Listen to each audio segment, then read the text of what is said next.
it's Patrick Hutzel from Intensive Care at Home, where we provide tailor-made solutions for long-term ventilated adults and children with tracheostomies and otherwise medically complex patients by improving their quality of life, and where we also provide tailor-made solutions to hospitals and intensive care units to save money and resources whilst providing quality care. In last week's blog, I talked about how ICU and pediatric ICU nurses in the community help the health system cutting the cost of intensive care by 50%. You can check out last week's blog by clicking on the link below this video.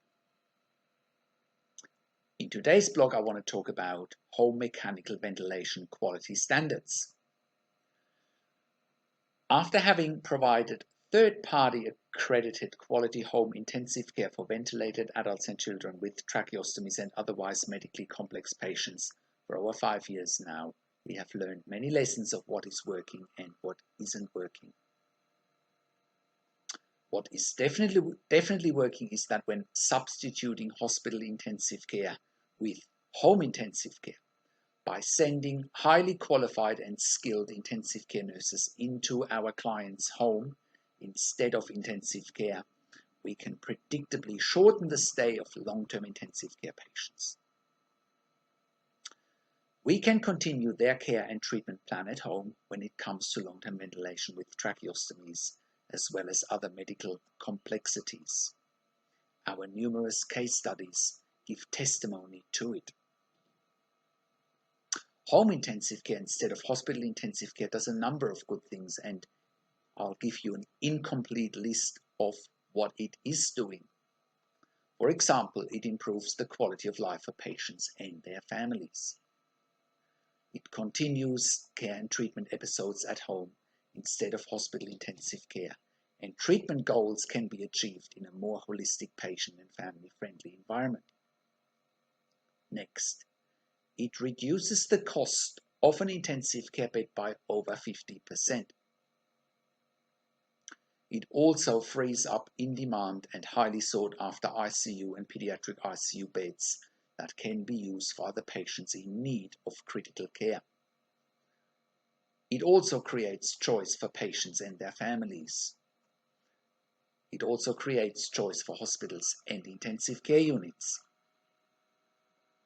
And last but not least, it brings perspective to intensive care, where previous perceptions have been that patients can only leave intensive care by going to a hospital ward or by leaving intensive care because they die. And nothing could be further from the truth. Patients can leave intensive care because they can continue care and treatment at home by having intensive care nurses going into their home, especially when it comes to long-term ventilation with tracheostomy, as well as other medically complex situations that would have kept patients in intensive care long-term previously. So what about the safety aspect at home? Well, from our perspective, the safety aspect at home is paramount when it comes to intensive care at home services, including mechanical ventilation with tracheostomy. So the next question then that comes up is, how is it safe to continue care and treatment on life support, such as mechanical ventilation and tracheostomy at home?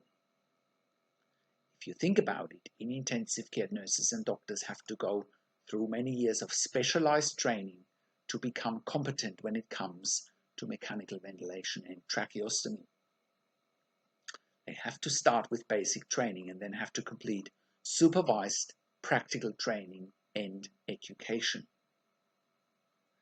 It's like flying an airplane and becoming a pilot, because looking after ventilated patients with tracheostomies at home is like flying a plane. You can only do it with skill and experience and expertise.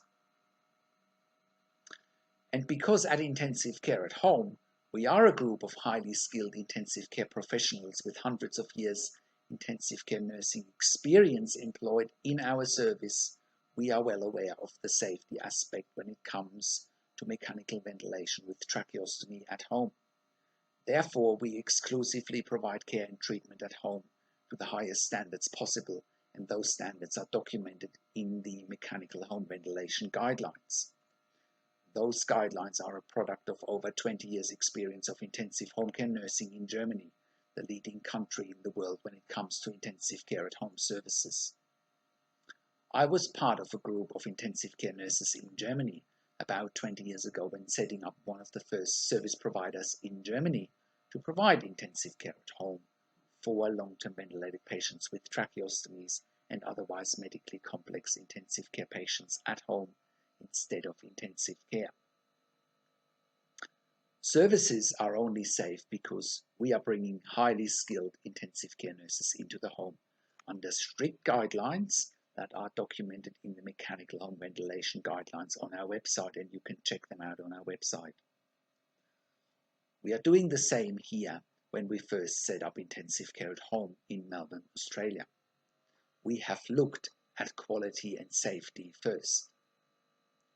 Just like the home mechanical ventilation guidelines recommend, we exclusively work with intensive care nurses that have a minimum of 2 years ICU and pediatric ICU experience to provide intensive care at home services for long-term ventilated patients with tracheostomies and other medically complex patients at home.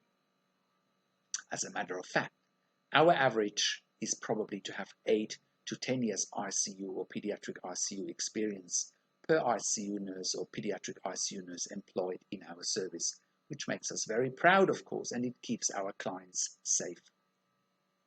It also means that we employ over 200 years ICU and pediatric ICU experience combined in our business, which gives us significant intellectual capital and intellectual property in this space, and it makes us a leader in this field. But we don't stop there. On top of following best practice and proven guidelines, such as the mechanical home ventilation guidelines, we also go through strict annual third-party accreditation and certification. This is another crucial step in managing quality and safety when it comes to looking after ventilated and tracheostomized adults and children at home. Therefore, we are open and transparent, and we bring in the people to audit our intensive care at home service. You can also look up our third-party accreditation on our website under accreditation and quality. As of the time as I'm shooting this video, which is in July 2019, I'm not aware that any other organization in the world has achieved any such accreditation.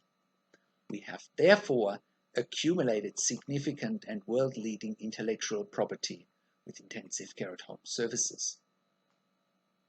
No other organization has achieved this as of July 2019. Quality, safety, and standards is what we are striving for when it comes to the safe transition from intensive care to home care. Now, thank you for watching. And if you want to find out how we can help you to get your loved one out of intensive care, including palliative care or long-term acute care or out of a nursing home, or if you find that you have insufficient support for your loved one at home on a ventilator, if you want to know how to get funding for our service, or if you have any questions, please call me on one of the numbers on the top of the website or send me an email to patrick@intensivecareathome.com. That's Patrick, P-A-T-R-I-K, @intensivecareathome.com. Also, have a look at our career section. We are currently hiring intensive care and pediatric intensive care nurses for clients in the Melbourne metropolitan area, northern suburbs, Mornington Peninsula, and in South Gippsland, Victoria. We are an NDIS, TAC, and DVA approved community service provider in Australia. Also have a look at our full range of service provisions on our website. We have also been part of the Royal Melbourne Health Accelerator program for innovative healthcare companies previously. Thank you for tuning into this week's blog. This is Patrick Hutzel from Intensive Care at Home, and I'll see you again next week in another update.